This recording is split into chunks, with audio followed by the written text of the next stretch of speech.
শুভ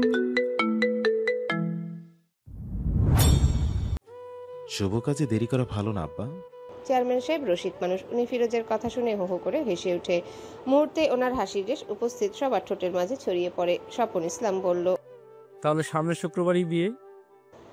চুপচাপ বারান্দায় গিয়ে দাঁড়ায়। সবশেষে তার রানীকে জয় করার পথে খুশিতে ডান চোখ থেকে টুপ করে এক ফোঁটা গরম পানি গাল বেয়ে গড়িয়ে পড়ে। রুমেশ আমার বুকটা ভার লাগে, চোখ জ্বালা করে। ফিরোজের মতোই পানির রেখা গালে নামে। শান্ত পরিবেশে উৎসবের আবেশের কলরবে চারিদিকে মুখরিত, প্রত্যেকে তুমুল ব্যস্ত। স্বপন ইসলামের একমাত্র মেয়ের বিয়ে আজ বাদে কাল। তারিখ অনুযায়ী ইতিমধ্যে সবাইকে আমন্ত্রণ করা হয়ে গিয়েছে। প্রথমে না মানলেও একমাত্র মেয়ে বলে কথা, আয়োজনের হইরই পড়ে গেছে। স্বপন ইসলাম বিয়ে নিয়ে নাখোশ থাকলেও আয়োজনে কোনো কমতি রাখেননি। ছেলের পক্ষ থেকে মেয়ের জন্য শাড়ি গহনা পাঠানো হয়েছে। স্বপন ইসলামও পিছিয়ে নেই, ফিরোজের জন্য মানানসই শেরওয়ানি এনে পাঠিয়েছে। মেয়ে যেহেতু বিয়ে দিবে, তাহলে আর মন কষাকষি রেখে লাভ কি? মেয়েকে তো কম বুঝাতে চায়নি। মেয়ের সুখ মেয়ে খুঁজে নিয়েছে। ভবিষ্যতে কখনো কোনো সমস্যা হলে বাবা মাকে কিছু বলতে পারবে না, দোষ দিতে পারবে না। যেহেতু মেনেই নিয়েছেন, আর মন খারাপ করে লাভ কি? এর চেয়ে ভালো অনুষ্ঠান ওইভাবেই এগিয়ে যাক যেভাবে ভালো হয়। ফাতেমা বেগমের মন খারাপ, মেয়েকে নিজেদের ইচ্ছে মতো বিয়ে দিতে পারেনি বলে আক্ষেপ হচ্ছে। আল্লাহ ভালো জানে মেয়েটার কপালে কি আছে। একে তো ফিরোজ নেতা মানুষ, তার উপর ঘরে সৎমা, প্রেমে অন্ধ হয়ে মা বাবার কথা শুনল না। ফাতেমা বেগম মন খারাপ করলেও তা দূরে রাখার চেষ্টা করেন। কালকে মেয়ের বিয়ে, আজকে এভাবে মন খারাপ করে থাকার কোনো মানে হয় না। ফাতেমা বেগম শ্যামার রুমে যায়। শ্যামা অন্যমনস্ক হয়ে বসে আছে। শ্যামা, শ্যামা মায়ের দিকে তাকায়, মুহূর্তে চোখে পানির দেখা মিলে। প্রিয় মানুষকে সারা জীবনের জন্য আপন করে পাবে, এটা ভাবলে যেমন খুশি লাগছে, তেমনি বাবা মাকে ছেড়ে যেতে মন বিষণ্ণ হচ্ছে। চোখে পানি আসছে। মাকে দেখে যেন জ্বলন্ত আগুনে তুষ পড়ল, যে এমনি দাউ দাউ করে জ্বলে উঠল। ফাতেমা বেগম হেসে বলল, গোসল করে নে। এখনই করছি।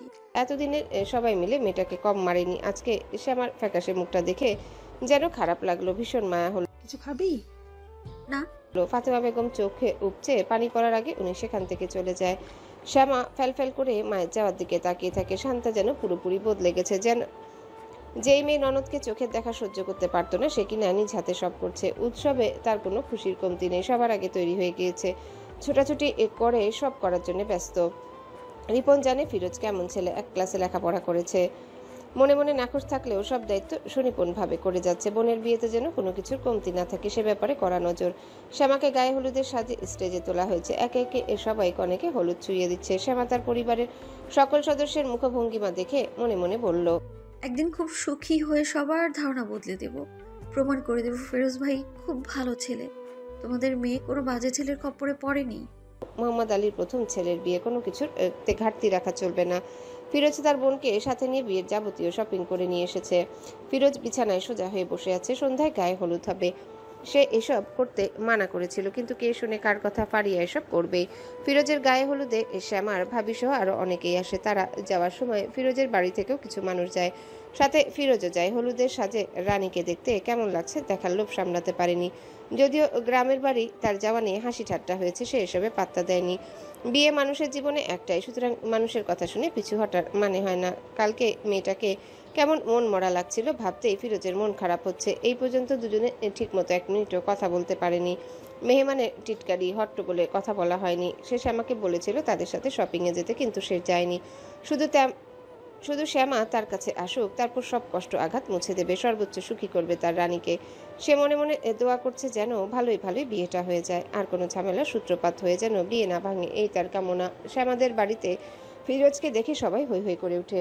শ্যামার মুখে রাজ্যের খুশি ভর করে। অজানা কারণে একরাশ লজ্জায় গাল ছুঁয়ে যায়। ফিরোজ সবার হাসি ঠাট্টা উপেক্ষা করে শ্যামার কাছে গিয়ে বসে, চোখ ফিরিয়ে প্রিয়তমার দিকে তাকায়। শ্যামাও তাকায়। ফিরোজকে এত সুন্দর লাগছে যে শ্যামা বরাবরের মতো আবারও হোঁচট খেয়ে নাক মুখ থুবড়ে প্রেমে পড়ে। ফিসফিস করে বলল, আপনার প্রেমে বারবার পড়ছি। এমন সুদর্শন হতে কে বলেছে? প্রতিবার প্রেমে পড়তে পড়তে যদি আমি মরেই যাই তাহলে ভালো হবে। ফিরোজ আস্তে করে বলল, তোমাকে এমন করে মারতে না পারলে কেমন প্রেমিক হলাম। শ্যামা চুপচাপ বসে থাকে। শ্বাস ভরে নেয় ফিরোজের গায়ে মাখা সুগন্ধি সুঘ্রাণ। ফিরোজ শ্যামার মুগ্ধ দৃষ্টির দিকে তাকিয়ে বলল, হলুদে একদম হলুদ পরি লাগছে, ইচ্ছে করছে এখনই একটু আদর দিয়ে দিতে। শ্যামার অধরে ফুটে ওঠে লাজুক হাসি। আপনি খুব দুষ্টু হয়ে গেছেন। সব বড়ই তো দুষ্ট হয়। চুপ। ফিরোজ দুষ্টু হেসে বলল, আচ্ছা, আসল কথা হবে বাসর ঘরে। আল্লাহ, এ কিসের পাল্লায় পড়লাম? মধুরাজার পাল্লায়। আপনি পাগল। তোমার জন্য সুন্দরী। স্বপন ইসলাম আর ফাতেমা বেগম স্টেজের দিকে তাকিয়ে আছে। দুজনকে একসাথে সুন্দর লাগছে, মানিয়েছে মাশাআল্লাহ। ফিরোজ দেখতে বড়ই সুদর্শন। এতদিন তাদের চোখে যেন এত বড় রূপ চোখে পড়েনি। আজকে দুজনে ভাবছেন ফিরোজ সুন্দর পুরুষ, মেয়ে সুখী সুখী হাস্যোজ্জ্বল চেহারা যেন ওনাদের মন ভালো করে দেয়। রাত 12টার দিকে মোহাম্মদ আলী চেয়ারম্যানকে নিয়ে স্বপন ইসলামের বাড়িতে আসে, সাথে ফিরোজও আসে। সে তার আব্বাকে একাই বাড়িতে আসতে দিতে নারাজ। তার এখনো মনে হয় কোনো ঝামেলা হয়ে যাবে, তাই রিস্ক নেওয়ার দরকার নেই। এত রাতে আসার মূল কারণ হচ্ছে বিয়েতে কত দেনমোহর হবে তা এখনো ঠিক করা হয়নি। কালকে বিয়ের সময় এসব নিয়ে আলোচনা করাচ্ছে, এখনই আলোচনায় বসা ভালো। মোহাম্মদ আলী বলেন, দেনমোহর কত হলে ভালো হয়? স্বপন ইসলাম চুপ করে থাকেন। রিপন বলল, আপনার কত চাচ্ছেন? চেয়ারম্যান বলল, ইসলামী হিসেবে ফিরোজের ইনকাম অনুযায়ী 1.5 লাখ টাকায় ধার্য করা ঠিক হবে। মোহাম্মদ আলী বলল। তাহলে 1.5 লাখই হবে। স্বপন ইসলামের মুখ অন্ধকার হয়ে আসে। এত কম? আজকাল বিয়েতে এত কমে দেনমোহর হয় নাকি? বিয়েতে দেনমোহর কম হলেই আল্লাহ খুশি হন, বরকত দেন। আমার বুক ধুকপুক করে। এই মুহূর্তে সে কোনো বিপদ চায় না। দেনমোহর কমে তার কোনো সমস্যা নেই, কিন্তু তার আব্বা কেন রাজি হচ্ছে না? দেনমোহরে কি সুখ হয়? সে তার আম্মাকে বলল। আম্মা, দেনমোহর তো ঠিকই আছে, আব্বাকে রাজি হতে বলো। ফাতেমা বেগম চোখ পাকিয়ে বলল, তুই চুপ থাক। কি বুঝিস তুই? দেনমোহর একটা মেয়ের খুঁটি, এমনিতেই তো প্রেমের বিয়ে। শ্যামা চুপ করে আবার পুরুষদের দিকে তাকায়। ফিরোজকে গম্ভীর লাগছে, নাকের পাটাতন ফুলে উঠছে। শ্যামা আতকে উঠে। ফিরোজ কি রেগে যাচ্ছে? এখন রেগে যাওয়া মানে সমস্যা। শ্যামা মনে মনে আল্লাহকে ডাকে। স্বপন ইসলাম মোহাম্মদ আলীর কথা মানতে নারাজ। দেনমোহর 5 লাখ হবে, আমার এটাই ইচ্ছা। মোহাম্মদ আলী বিস্ফোরিত চক্ষু মেলে তাকিয়ে থাকে। আপনার মাথা ঠিক আছে? জি। যদি এত টাকায় রাজি না হই? স্বপন ইসলাম কঠিন গলায় বলল। তাহলে বিয়ে হবে না? এই মজলিসেই আমি আমার মেয়ের বিয়ে ভেঙে দিচ্ছি। মোহাম্মদ আলী পাথরের মতো স্থির চোখে স্বপন ইসলামের দিকে তাকিয়ে থাকে। গমগমে কণ্ঠে বলল, কি বলছেন? বুঝে বলছেন তো? বুঝেই বলেছি। মোহাম্মদ আলী ছেলের দিকে তাকায়। ফিরোজ তার দিকেই তাকিয়েছিল, হয়তো তার আব্বার মনোভাব বোঝার চেষ্টা করছে। চেয়ারম্যান সাহেব দেখলেন পরিস্থিতি খারাপের দিকে যাচ্ছে, তাই উনি বললেন, কালকে বিয়ে আর আজকে যদি সামান্য দেনমোহরের জন্য বিয়ে ভেঙে দেওয়া যায় তাহলে ব্যাপারটা কেমন হবে ভেবেছেন? স্বপন ইসলাম গো গো করে বলল। আজকাল এই টাকা সবাই দেয়, এই সংখ্যা তো বেশি না। রিপনকে ডেকে নিয়ে ফাতেমা বেগম বলল তার আব্বাকে এই রুমে পাঠাতে। রিপন এসে বললে স্বপন ইসলাম উঠে যায়। ফাতেমা বেগম ভয়ে ভয়ে বলল, এত টাকা চাওয়ার কি দরকার? স্বপন ইসলাম দাঁতে দাঁত চেপে বলল। কি দরকার? ভবিষ্যতের কথা বলা যায়। রিপন বলল, আব্বা ঠিকই বলেছে, ভবিষ্যতে দরকার হতে পারে। শ্যামা দুই হাতে মেহেদি লাগিয়ে চুপচাপ তাদের কথা শুনছিল। এবার সে বেশ বুঝদার গলায় বলল, কিসের ভবিষ্যৎ? আমি কি বিয়ে করবো আবার ছেড়ে আসার জন্য? মেয়ের চটাং চটাং কথায় স্বপন ইসলামের মেজাজ খারাপ হয়, কিন্তু কালকে বিয়ে তাই তিনি কিছু বলেন না। ফাতেমা বেগম বলল, ছেড়ে আসার কথা বলিনি, কিন্তু দেনমোহর বেশি হলে শক্ত হয়। উল্টোপাল্টা করার আগে ভাববে। শ্যামা অবাক হয়ে তার আব্বা আম্মার মন মানসিকতা দেখছে। ওনারা এখনো সেই আগের যুগেই পড়ে আছে। এই দেনমোহরের জন্য কখনো সংসার টেকে না। যারা ছেড়ে যাওয়ার তারা বেশি হলেও ছেড়ে যাবে। আর এমনও অনেক সম্পর্ক আছে কম টাকায় সংসার টেকে। আমার এসবে কোনো সমস্যা নেই। রিপন তেরে এসে বলল। পাকনামি করবি না। শান্তা বলল, খারাপ বলেছে কি? দেনমোহরে কি সুখ হয়? কই, আমাদের দেনমোহর যে 1 লাখ টাকা, আমাদের তো কোনো সমস্যা হয়নি। স্বপন ইসলাম চিন্তায় পড়ে যায়। যদিও রাগের মাথায় বলেছেন বিয়ে ভেঙে দিবেন, কিন্তু উনি নিজেই এটা ভালো করে জানে যে এই মুহূর্তে বিয়ে ভাঙা সম্ভব না। শ্যামা তার আব্বার যাওয়ার দিকে তাকিয়ে আছে। সে আশ্চর্য হয়ে যাচ্ছে এটা ভেবে যে ফিরোজ কিছু বলছে না। কেউ না জানুক, তারা দুজন তো জানে তাদের বিয়েতে কত দেনমোহর হয়েছিল। হোক না ওটা লুকিয়ে বিয়ে, কিন্তু বিয়ে তো। ফিরোজ কেন ওই সংখ্যাটাই বলছে না? সবাই দেনমোহরের ওই সংখ্যা শুনলে নির্ঘাত অবাক হয়ে যাবে। শ্যামা ফিরোজের অপেক্ষায় আছে। তার কান ফিরোজের কণ্ঠের বাক্যবাণ শোনার জন্য ব্যাকুল হয়ে আছে। ফিরোজ তার আব্বাকে বলল, আব্বা, বিয়ে করব আমি। একবারও কি দরকার ছিল না আমাকে জিজ্ঞেস করা যে কতটুকু সামর্থ্য আছে, কত টাকা দিতে পারবো? চেয়ারম্যান সাহেব বলল, তা ঠিক, আপনি ফিরোজকে জিজ্ঞাসা করেননি? না। ফিরোজ বিবশ কণ্ঠে বলল, আগে বলতেন তাহলে তো আর এত কথা হতো না। আমারও একটা ইচ্ছা অনিচ্ছা আছে, সামর্থ্যের ব্যাপার আছে। মোহাম্মদ আলী ছেলের দিকে তাকিয়ে বলল, আচ্ছা, তোর ইচ্ছা মতোই বলে দে, পরিশোধ করবি তুই। তুই বল। তখন স্বপন ইসলাম এসে বলল, আপনারা কত চাচ্ছেন? ফিরোজ আর শ্যামার বিয়ে সবার অগোচরে হয়েছে, আর এই বিয়েতে যাদের মোহর ধার্য করা হয়েছে এখনো তাই হবে। কেউ কথা বলার আগে সে বলল, 10 লক্ষ। সবাই চমকে যায়। মোহাম্মদ আলী অবাক হয়ে ছেলের দিকে তাকায়। স্বপন ইসলাম চোখ বড় বড় করে তাকিয়ে থাকে। শুধুমাত্র শ্যামাই স্বাভাবিক, কারণ সে জানতো এই টাকায় দেনমোহর ধার্য করা হবে। মোহাম্মদ আলী বলল, কি বলিস? হ্যাঁ, 10 লক্ষই। কালকে বিয়ের আগে শ্যামার নামে অ্যাকাউন্ট করে টাকা জমা দিয়ে তারপর বিয়ে করব। স্বপন ইসলাম স্বস্তির নিঃশ্বাস ফেলে। মোহাম্মদ আলী এখনো অবাক হয়ে আছেন। এত টাকা দেনমোহর দেওয়ার কি দরকার? উনি আর কথা বাড়ালেন না। নিজের মতামতের যা ইচ্ছা করুক। ছেলে বড় হয়েছে, তার নিজস্ব মতামত আছে। এখনো ওনার কথায় চলবে এটা ভাবা ভুল। উনি স্বপন ইসলামের দিকে তাকিয়ে বলল, কথা বলেন না কেন? আমাদের মন বড় আছে। দেনমোহরের উপর ভিত্তি করে তো আর মেয়ে নিচ্ছি না। আমরা মেয়ে নিবই। এইবার বলেন, বিয়ে ভাঙবেন? স্বপন ইসলাম বলল, বিয়ে ভাঙবো বললেই কি ভাঙতাম নাকি? ওটা তো কথার কথা ছিল। কালকে সময় মতো সবাইকে নিয়ে চলে আসবেন। সবাই চলে যাওয়ার সময় ফিরোজ শ্যামাকে ডাকে। কালকে সকালে তৈরি থেকো। শ্যামা বাধ্যমের মতো মাথা ঝাঁকিয়ে বলল। আচ্ছা। ফিরোজ এদিক সেদিক তাকিয়ে আস্তে করে বলল, এটাই তোমার শেষ ব্যাচেলার নাইট। এরপর আর কখনো একা থাকার সুযোগ পাবে না ম্যাডাম। একা থাকতে চাই না। একা রাখবো না। পরের দিন সকালে শ্যামাকে নিয়ে ফিরোজ ব্যাংকে যায়। শ্যামার নামে অ্যাকাউন্ট করে 10 লাখ টাকা রাখে। শ্যামা বলল, পরেও করা যেত। না, যেত না। কেন? এখনই করলাম, কারণ তোমার আব্বা আম্মার যেন মনে না হয় যে আমার কাছে মেয়ে দিয়ে ঠকে গেল, কিংবা আমার থেকে ভালো ছেলে পেত।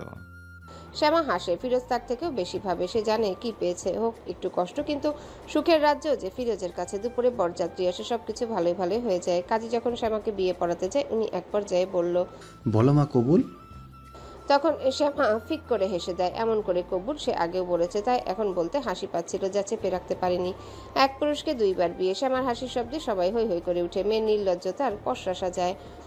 এক একজনের মুখে এক এক কথা। হাসির কারণ শ্যামা তো আর বলতে পারছে না। সে চুপ করে বসে আছে। শান্তা সবার কথায় বিরক্ত হয়, দারাজ গলায় বলল, ওর বিয়ে বলেই তো হাসছে। ভ্যা ভ্যা করে কাঁদলেই বোধহয় আপনাদের ভালো লাগতো। এমন সুখের দিনে কেউ কাঁদে নাকি? আজব। কিন্তু এই হাসি মুখের শ্যামায় যাওয়ার সময় চিৎকার করে কাঁদে। পরিবারের সাথে এমন কান্নায় আকাশ বাতাস ভারী হয়ে যায়। এতদিন শ্যামার সাথে সবাই খারাপ আচরণ করলেও এখন কষ্ট হচ্ছে। শ্যামার কান্না দেখে ফিরোজেরও খারাপ লাগে। মেয়েদের জীবনে এটাই বোধহয় সবচেয়ে কষ্টদায়ক বিদায়। যে মেয়ের এই মুহূর্ত আসেনি, সে কখনো এর জ্বলন পোড়ন অনুভব করতে পারবে না। শ্যামাকে নিয়ে ড্রয়িং রুমে বসানো হয়েছে। ফিরোজ রুমে যেতে পারছে না। ফারিয়া রুমে যাওয়া নিয়ে নিষেধাজ্ঞা আরোপ করেছে। ফিরোজ জানে ফারিয়া কি করছে। ফারিয়া বাসর সাজাচ্ছে, আর এই ব্যাপারটা ভেবে সে খুব খুশি। বিয়ে করেছে, বাসর ঘর সাজানো না থাকলে কেমন না? তার ইচ্ছে থাকা সত্ত্বেও লজ্জায় কাউকে বলতে পারেনি নিজের বাসঘর সাজানোর কথা। কিভাবেই বা বলে? কিন্তু ছোট ভাই বোন থাকতে বোধহয় এসব নিয়ে চিন্তা করতে হয় না। ফারিয়া তামিম দুজনাই উৎসাহের সহিত সাজাচ্ছে। শ্যামা একা একা বসে আছে। রোজিনা বেগম রুমে গিয়ে বসে আছে। আসার পর একটু দেখা দিয়ে সেই যে চলে গিয়েছে, আর আসেনি। ফিরোজ চুপচাপ বসে থাকা বউটার দিকে তাকায়। আজকে তার আম্মা থাকলে বউ নিয়ে কি আহ্লাদ করতো। বউকে কখনোই একা একা বসিয়ে রাখতো না। এই মুহূর্তে নিজের মায়ের অভাব বোধ করছে, কিন্তু তার মা যে খারাপ ছিল তাই মায়ের প্রসঙ্গ ভুলতে চায়। শ্যামার দিকে তাকায়। শ্যামা এখনো মন খারাপ করে বসে আছে। ফিরোজ মন খারাপ শ্যামাকে দেখে একটু পরেই সে মন ভালো করে দেবে, হাসাবে। সুন্দর গোছানো রুমে শ্যামা বসে আছে। এর আগেও অনেকবার সেই রুমে এসেছে, কিন্তু এবার এসেছে সম্পূর্ণ নিজের পরিচয়। আজকে থেকে এই রুম তার। এখানে সুখ দুঃখে প্রিয় পুরুষের সাথে বাকি জীবনটা কাটিয়ে দিতে পারবে। আজকে এই রুমে এসে তার অন্যরকম অনুভূতি হচ্ছে। ফুলের বিছানায় লাল লেহেঙ্গা পরে বসে আছে। ফিরোজ ফ্রেশ হচ্ছে। কিছুক্ষণ পর ফিরোজ এসে সোজা শ্যামার সামনে বসে। শ্যামা কিছু বুঝে ওঠার আগে ফিরোজ শ্যামাকে জড়িয়ে ধরে বিছানায় গড়াগড়ি খায়। তারপর উঠে বসে সুন্দর করে হাসে। ফিরোজের এমন কাজে শ্যামা হতবাক। নিজের কাপড় সাজ ঠিক করে নেয়। লোকটার জন্য ভারী লেহেঙ্গা পরে বসে আছে। উনি মন ভরে দেখবে বলে। আর উনি কি করলো? সে বলল, এটা কি হলো? ফিরোজের হাসি প্রশস্ত হয়। বাসরাতে বউ নিয়ে এমন ফুলের বিছানায় গড়াগড়ি না গেলে হয় নাকি? ফিরোজের মুখের মুগ্ধ করা হাসি আর দুষ্টু কথায় শ্যামা হেসে উঠে। তারপর অভিনয় করে বসে। মোহনীয় চোখে তাকিয়ে বলল, কেমন লাগছে আমায়? সুন্দর। শুধু সুন্দর? রানীর মতো। শ্যামা হেসে বলল, তুমি তো আমার রাজা। ফিরোজ শ্যামার কোলে শুয়ে পড়ে। আজকে কোনো ভয় নেই, চলে যাওয়ার তাড়া নেই, কারো আসার কথা নেই। আমার এখনো বিশ্বাস হচ্ছে না। শ্যামা নিচু হয়ে ফিরোজের কপালে চুমু দিয়ে বলল, বিশ্বাস হচ্ছে? হ্যাঁ। শ্যামার ফিরোজ একে অপরের দিকে অপলক তাকিয়ে থাকে। ফিরোজ বলল, শ্যামা, আমার এত সুখী লাগছে যে ইচ্ছে করছে চিৎকার করে সারা দুনিয়া জানিয়ে দিই। ফিরোজ উঠে বসে। তুমি কাপড় পাল্টে নাও। খারাপ লাগছে নিশ্চয়ই। শ্যামা ফ্রেশ হয়ে আসে। টকটকে লাল সুতি শাড়ি পরে বেরিয়ে আসে। ফিরোজ বিছানায় বসে তারই অপেক্ষায় ছিল। স্নিগ্ধ রূপসী স্ত্রীকে দেখে বুকটা বেসামাল হয়, চোখের পলক ফেলতে ভুলে যায়। শ্যামা ফিরোজের এমন নেশালো ঘোর লাগা চোখের দৃষ্টি দেখে লজ্জা পায়, মুচকি হেসে বিছানার কাছে দাঁড়ায়। ফিরোজ তখনও তাকিয়ে আছে। শ্যামা বলল, কি দেখেন? বউ দেখি। ভাবছি কি? বাসরাতে বিড়াল মারতে হয়, কিভাবে মারবো সেটাই ভাবছি। তো কি ভাবলেন? এত সুন্দর বউয়ের সামনে বিড়াল মারতে পারবো না। শ্যামা হেসে বলল। রাত তো চলেই গেছে। ফিরোজ মাথা নেড়ে বলল, অসম্ভব, আজকেই বাসর। ওই দিন ভয়ে ভয়ে ছিলাম, তাছাড়া বিছানায় ফুল ছিল না। ফুল ছাড়া কি বাসর হয়? আসো শোনো, ফুলের বিছানায় বসো। শ্যামা আস্তে করে উঠে বিছানা থেকে সরে টেবিলের কাছে চলে যায়। সে কিছুই ভোলেনি, দুষ্টু কথা দুষ্টু ছোঁয়া সব মনে হলে এখনো গা কেঁপে ওঠে। শ্যামার কাছে ফিরোজ হেসে বিছানায় গড়াগড়ি খায়। এত ভয় পাও? একটুও ভয় পাই না। তাহলে ছোটাছুটি করছো কেন? শ্যামা কথা বলে না। ফিরোজ উঠে দাঁড়ায়, শ্যামার হাত ধরে বিছানায় বসিয়ে বলল, শ্যামা, আমার সোনা পাখি শোনো, সারা জীবন নারী নিয়ে আমার বিতৃষ্ণা ছিল। ভেবেছিলাম কখনো বিয়ে করব না, সেইভাবে জীবন চলছিল। কিন্তু তুমি আমার মন চুরি করে সেখানে নিজে দখল করে নিলে, আমাকে পাগল বানিয়ে ঠিকই ভালোবাসা আদায় করে নিলে। তারপর আমি বুঝলাম যে শ্যামা পাখি ছাড়া আমার চলবে না। একদম বুকের মধ্যিখানে স্থান দিলাম। পাখি কি আমার বুকে থাকবে? কথা দিচ্ছি, খুব ভালোবাসবো, খুব ভালো স্বামী হওয়ার চেষ্টা করব। শ্যামা ফিরোজের দিকে তাকিয়ে থাকে। ফিরোজ এত সুন্দর করে কথা বলে যে মুগ্ধ না হয়ে থাকা যায় না। ফিরোজ বলল, একটু জড়িয়ে নেই। শ্যামা কাছে এসে প্রিয়তমা স্বামীর কাছে নিজেকে সঁপে দেয়। ফিরোজ শ্যামাকে শক্ত করে জড়িয়ে ধরে। আজকে একটু ভয় লাগছে না? আমারও। ফিরোজের দিকে তাকালে দুজনে খিলখিল করে হেসে উঠল। লুকানো বিয়ের কথা জানতে পারলে আরো সমস্যা হতো, অথচ কেউ জানতে পারেনি। দুজন দুজনের দিকে তাকায়, মুখে কথা না হলেও চোখে হাজারো কথা হয়। দুষ্টু ফিরোজ মিষ্টি শ্যামাকে নিয়ে কোনো ভয় ছাড়াই পাড়ি জমায় ভালোবাসার এক বিশাল সমুদ্রে। ফিরোজের দুষ্টু ছোঁয়ায় শ্যামা খিলখিল করে হাসে। ভোরের উজ্জ্বল আলো জানালার পর্দা ভেদ করে রুম আলোকিত করে দিচ্ছে। প্রশস্ত বুকে পরম ভরসায় শ্যামা শুয়ে আছে। সে সজাগ আছে, কিন্তু ইচ্ছে করে মিষ্টি পুরুষটার বুক থেকে সরে যাচ্ছে না, বরং সরে যাওয়ার বদলে ক্ষণে ক্ষণে ঘোর লাগা চোখে ফিরোজকে দেখছে। এই পুরুষটা ভীষণ মিষ্টি, ওনার সাথে মিশে শ্যামার এটাই ধারণা হয়েছে। সে লোমশ বুকে নাক ঘষে দেয়, টুপটাপ চুমু খায়। ফিরোজ নড়ে চড়ে চোখ বন্ধ করেই বলল, এত আদর করছো কেন? ফিরোজ জেগে আছে জানতে পেরে শ্যামা খানিক লজ্জা পায়। তার পাগলামি তাহলে সবই উপভোগ করেছে। ফিরোজ হাত দিয়ে ধাক্কা দিয়ে তাকায়। শ্যামা আস্তে করে বলল, এমনি ইচ্ছে হলো তাই। ফিরোজ চোখ বন্ধ করে আবারও বলল, এত আদর করো না, সমস্যা আছে, বুঝেছ? শ্যামা হেসে দেয়, আস্তে ধীরে উঠে বসে, নিজের দিকে তাকিয়ে লাজুক হাসে। তারপর ফ্রেশ হওয়ার উদ্দেশ্যে বাথরুমে চলে যায়। কিছুক্ষণ পরে রুমে এসে ফিরোজকে দেখে নিজেকে পরিপূর্ণ লাগে। আয়নার সামনে দাঁড়িয়ে নিজেকে দেখে। ভালোবাসার মুহূর্তে ফিরোজের পাগলামি বাড়ে, আর এরই ছাপ তার গায়ে পড়েছে। ভালোবাসার চিহ্ন শ্যামা ছুঁয়ে ছুঁয়ে দেখে। আশ্চর্যজনকভাবে তার একটুও ব্যথা, অস্বস্তি কিংবা খারাপ লাগা হচ্ছে না, বরং এগুলো দেখে ভীষণ ভালো লাগছে। সুখে সুখে রঙিন প্রজাপতির মতো উড়াউড়ি করতে মন চাইছে। আচ্ছা, মেয়েদের প্রথম কি এমনই ভালো লাগা কাজ করে, নাকি সে তার মধুরাজকে পেয়েছে বলে এমন হচ্ছে? কি জানি, শ্যামা এত কিছু ভাবে না, সে তার সুখটা উপভোগ করে। পেছনে প্রণয় পুরুষের ছোঁয়া পেয়ে তাকায়। ফিরোজ তার দিকে তাকিয়ে আছে। শ্যামা চুলে হাত বুলিয়ে বলল, ঘুম ভাঙলো মধুরাজার? মধুরানী পাশে না থাকলে ঘুমও পাশে থাকে না। আমার কি আরো কিছুক্ষণ থাকা উচিত ছিল? ফিরোজ শ্যামার গালে নিজের গাল মিশিয়ে দাঁড়িয়ে আয়নায় তাকে আদুরি কণ্ঠে বলল, সারাটা দিন। নতুন বউ এতক্ষণ শুয়ে থাকবে? থাকুক না। আচ্ছা, ও না একদিন। আজ কি সমস্যা? আজকে তাড়াতাড়ি বেরোনো উচিত।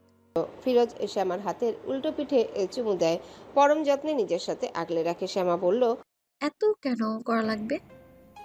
ফিরোজ শ্যামাকে তার দিকে ফিরায়। তুমি আমাকে পাওয়ার জন্য যত আঘাত সহ্য করেছ, তার দূর করার জন্য সারা জীবন আদর করলেও তা কমবে না। আমার জীবনটা সুখে সুখে পরিপূর্ণ করার জন্য ধন্যবাদ। সারা জীবন আমি তোমার কাছে কৃতজ্ঞ থাকব। তাকে পেয়ে সত্যি কোনো আঘাতের কথা মনে পড়ছে না আমার। মনে হচ্ছে আমি এক সুখের সাগরে জাহাজে ভেসে বেড়াচ্ছি। শ্যামার কথায় ফিরোজ হাসে। আমি তোমাকে সুখে রাখবো শ্যামা, সুখে রেখে সারা জীবন কাটিয়ে দেব। শ্যামা আহ্লাদি গলায় বলল, আমি এইভাবে সারা জীবন কাটাতে চাই, সারাটা জীবন। সময় কারোর জন্য অপেক্ষা করে না, সময় সময়ের গতিতে ছুটে চলে। মানবকে সময়ের সাথে তাল মিলিয়ে ছুটতে হয়। শ্যামা আর ফিরোজও সময়ের সাথে তাল মিলিয়ে ছুটে যায়। এই সময় তাদের অনেক কিছু শিক্ষা দিয়েছে। মানুষের কথা অপমান কত রকমের হতে পারে তা দুজনে খুব ভালো জানে। সবাই মুখে কিছু না বললেও তারা দুজনেই বুঝতো যে সবাই তাদের প্রতি নাখোশ, কিন্তু এই নাখোশের সর্বোপরি খোশ হয়ে গেল যখন শ্যামা ফুটফুটে এই পরীর জন্ম দিল। সারা ঘরের গোমট ভাব যেন নিমিষেই দূর হয়ে গেল। ছোট পরীটার নাম সানায়া। সানায়াকে পেয়ে যেন সবাই নতুন করে আনন্দের খোরাক পেল। সারাদিন সবাই আদরে আদরে ভরিয়ে রাখে, কোল থেকে নামার সুযোগ পায় না। শ্যামা মুগ্ধ হয়ে মেয়ের প্রতি সবার ভালোবাসা দেখে। রোজিনা বেগম তাকে কখনোই পছন্দ করেননি, কিন্তু বাবু হওয়ার পরে যেন উনি পাল্টে গেলেন। এখন তাকে খুব ভালোবাসেন, নরম চোখে দেখে। আর উনি সানায়ের জন্য এতটা পাগল যে কেউ দেখলে কখনোই ভাবেন না উনি একসময় শ্যামার সাথে খারাপ আচরণ করতো কিংবা সদ্দাদি। সারাটাক্ষণ সানায়াকে ওনার কাছেই রাখবে। মোহাম্মদ আলী যতক্ষণ বাসায় থাকবে ততক্ষণ ওনার কাছে সানায়া থাকবে। শ্যামা আর ফিরোজ মুগ্ধ হয়ে বাবা মায়ের পরিবর্তন লক্ষ্য করে। এত কষ্টের পরেও তারা নিজেদের জায়গায় ঠিক ছিল, একটুও পিছে হটেনি কিংবা কাউকে কটু কথা বলেনি। রাগী ফিরোজ এখন অতটাও রাগী নেই। শ্যামার দুষ্টু মিষ্টি শাসনে সে খানিকটা শান্ত স্বভাবের হয়ে গিয়েছে। সে এখনও তার মধুরানীকে ঠিক আগের মতোই ভালোবাসে। বছরের পর বছর চলে যাচ্ছে, অথচ তাদের দুজনের ভালোবাসা আংশিক পরিমাণও কমেনি। এই 5 বছরে শ্যামা অনেক বদলেছে। দুষ্টু খামখেয়ালিপনা ছেড়ে হয়েছে ভীষণ দায়িত্বশীল এক নারী, যার কিনা স্বামী সন্তানের পাশাপাশি সবার দিকেই নজর। সবাইকে ভীষণ যত্নে নিজের উপর সদয় করে নিয়েছে। পরিবারের প্রত্যেকটা সদস্য তার উপর খুশি। শ্যামাকে ছাড়া এখন ঘরে কিছুই হয় না। বাবার বাড়িতে কেউ কখনো বলে না যে প্রেম করে বিয়ে করে ভুল করেছে, কারণ ওনারাই নিজ চোখে মেয়ের সুখ দেখছে। ফিরোজকে সবাই খুব পছন্দ করে। স্বপন ইসলাম ফিরোজকে জিজ্ঞেস না করে কিছুই করে না। উনি প্রত্যেক কাজে ফিরোজের মতামতকে বেশি প্রাধান্য দেয়। শ্যামার থেকেও বেশি ফিরোজকে সবাই ভালোবাসে। সানায়া দুনিয়াতে আসার পর থেকে যেন সবাই সব পুরনো কথা ভুলে গেছে। রিপন আর ফিরোজের কোনো বিরোধ নেই, বরং দুজনকেই মাঝে মাঝে চায়ের দোকানে আড্ডারত অবস্থায় দেখা যায়। শ্যামা বিয়ের প্রথম অপরাধ বোধ করতো, এখনও করে। সে জানে তার আব্বা মায়ের বিয়েতে কষ্ট পেয়েছে। মেয়ের দিকে তাকিয়ে হাসি খুশি থাকলেও মনে সুপ্ত কষ্টের কথা সে বুঝতে পারে। শ্যামার বাবার বাড়ি যায়। সন্ধ্যার পরে স্বপন ইসলাম সানায়াকে নিয়ে বসে খেলছিল। শ্যামা তার আব্বার পাশে বসে বলল, আব্বু কিছু কথা ছিল। স্বপন ইসলাম মেয়ের দিকে তাকায়। মেয়েটা সুখেই আছে। উনি যেমন ভেবেছিলেন তেমন কিছুই হয়নি। কি কথা? বাবাই ক্ষমা করে দিয়েন। কেন রে মা? আমি সানায়ার বাবাকে বিয়ে করার জন্য আপনাদের কত কষ্ট দিয়েছি, অবাধ্য হয়েছি আমি জানি আপনারা মুখে না বলেও কষ্ট পেয়েছেন। আমি এই বোঝা বয়ে বেড়াতে পারছি না আব্বা। আপনি আমায় বলুন যে আপনি ক্ষমা করেছেন, তা নাহলে আমি শান্তি পাচ্ছি না। এসব কথা বলতে বলতে শ্যামা কেঁদে দেয়। তার কান্নার শব্দে ঘরের সবাই এসে উপস্থিত হয়। মেয়ের কান্নার বিষয়ে জানতে পেরে ফাতেমা বেগমও কেঁদে দেয়। 4 বছরে সানায়া সবার কান্না দেখে ভয় পেয়ে যায়। সে হাত বাড়িয়ে তার মামিমার কোলে চলে যায়। স্বপন ইসলামের চোখ জ্বালা করে উঠে। মেয়ের মাথায় হাত রেখে বলল, আরে কাঁদিস কেন পাগল মেয়ে? শ্যামা মাথা নেড়ে বলল, আগে বলেন আমায় ক্ষমা করেছেন। সত্যি বলতে প্রথম খুব কষ্ট পেয়েছিলাম। এত খারাপ লাগছিল যে নিজেকে স্বাভাবিক করতে সময় লেগেছে। তারপর আমার চিন্তাধারা সম্পূর্ণ ভুল করে ফিরোজ তোকে ঠিক রানীর মতোই রাখছে। আর ফিরোজও ভালো ছেলে। তারপর থেকে মনে হলো আমার মেয়ে ভুল কাউকে নিজের জীবনসঙ্গী করেনি। এখন আমার চোখে ফিরোজ সুপাত্র। আমি তোকে কবেই ক্ষমা করে দিয়েছি। আজকে তুই নিজে অনুতপ্ত হয়ে আমার কাছে ক্ষমা চাওয়াতে প্রাণ ভরে দোয়া করে দিলাম। শ্যামার মাথায় ফাতেমা বেগম হাত বুলিয়ে বলল, পাগল মেয়ে, তুই এখনো এসবই পড়ে আছিস? আমার কাছে তো এখন তোর থেকেও বেশি ফিরোজকেই মায়া লাগে। মায়ের কথায় শ্যামা হেসে ফেলে। তার মাথা থেকে যেন 1000 মণ ওজনের বোঝা নেমে যায়। পরম শান্তিতে তার রুমে আসে। রাত 10টার দিকে ফিরোজ আসে। খাওয়া দাওয়া শেষ করে রুমে আসতে সানায়া বাবার কোলে চলে যায়। বাবার সাথেই তার যত খুনসুটি। ফিরোজের কাছে মনে হয় এই ছোট বাবুটা তার জীবন। একটা দিন চোখের আড়াল হলে বুকটা খালি খালি লাগে। সানায়া দেখতে একদম ফিরোজের মতো হয়েছে। ধবধবে ফর্সার, ফিরোজের মতোই বলিষ্ঠ দেহের গড়ন। শ্যামা বাবা মেয়ের দিকে তাকিয়ে গাল ফুলিয়ে বলল, আমি পেটে নিয়েছি, অথচ বাবা বলতেই জান প্রাণ। সানায়া আধো আধো গলায় বলল, বাবা আমার জান কলিজা। আর আমি? সানায়া বাবার সাথে মিশে যায়। মায়ের দিকে তাকিয়ে বলল, তুমি আমার আম্মু আর এটা আমার ছেলে। মেয়ের কথায় ফিরোজ হো হো করে হেসে উঠে। শ্যামা বলল, খুব হাসি আসছে তাই না? মেয়েটাও একদম বাপের মতো হয়েছে। ফিরোজ বলল, হবে না, বাপ কা বেটি সিপাই কা ঘোড়া। কিছুক্ষণ পর সানায়া ঘুমিয়ে যায়। ফিরোজ শ্যামাকে কাছে টেনে বলল, এমন একটা রাজকুমারী জন্ম দেওয়ার জন্য ধন্যবাদ রানী। আগে দেখতাম বাবা মা সন্তানকে কত ভালোবাসে, আমি সত্যি এর মূল্য বুঝতাম না। কিন্তু সানাই আমার কোলে আসার পর থেকে আমার মনে হচ্ছে এটাই আমার মা, আমার জীবন। ও যখন আমাকে বাবা বাবা বলে ডাকে তখন এত সুখী লাগে, সুখে বুকটা ভরে যায়। শ্যামা ফিরোজের দিকে তাকিয়ে বলল, আমারও। তুমি আসলেই আমার রানী, যার কারণে আমার জীবন ধন্য, পরিপূর্ণ। প্রশংসা শুনতে সবারই ভালো লাগে, শ্যামারও ভালো লাগছে। সে মাথা নেড়ে বলল, আচ্ছা। এই লাল শাড়িটা পরো না, আজকে পূর্ণিমা। বাবু উঠে যাবে। উঠবে না, পরো তো। শ্যামা আর কথা না বাড়িয়ে চুপচাপ সেজে গুজে যায়। তারপর ফিরোজের কথা মতো বেরিয়ে পড়ে। দুজনে হাতে হাত রেখে রাস্তায় হাঁটে। পরিচিত পুকুর পাড়ে গিয়ে দাঁড়ায়। পূর্ণিমা চাঁদের আলোয় চারিপাশ চকচক করছে। ফিরোজ শ্যামাকে বলল, এখানে দাঁড়িয়ে প্রথম আমাকে মনের কথা বলেছিলে। সব মনে আছে। আমার সাহসী নারী, এমন সাহস করে বলেছিলে বলেই তো জীবনের ছন্দ বদলালো। আচ্ছা। ধন্যবাদ আমার মধুরানী। বারবার এত কৃতজ্ঞতা প্রকাশ করবেন না তো। কেন করব না? প্রিয় নারীর কাছে তার কৃতজ্ঞতা প্রকাশে কোনো দোষ নেই। আমিও তো তোমার প্রতি কৃতজ্ঞ, আর এই কৃতজ্ঞতা এত পরিমাণ যে বলে শেষ করা যাবে না। আচ্ছা। চাঁদের আলোয় দুজন দুজনার দিকে তাকিয়ে থাকে। ফিরোজ মন্ত্রমুগ্ধের মতো তার রানীকে দেখছে। প্রিয় পুরুষের চোখে তার প্রতি মুগ্ধতা শ্যামাকে খুশি করে তোলে। ফিরোজ শ্যামাকে বুকে জড়িয়ে নেয়, দুই হাত দিয়ে মুখটা ধরে অধরে অধর মিলায়। পূর্ণিমার নিঝুম রাত, ঠিক প্রথম দিনের মতো শ্যামাকে পেয়ে ওঠে, দু হাতে আঁকড়ে ধরে তার ফিরোজকে। কিছুক্ষণ পর দুজন দুজনার দিকে তাকিয়ে খিলখিল করে হেসে ওঠে।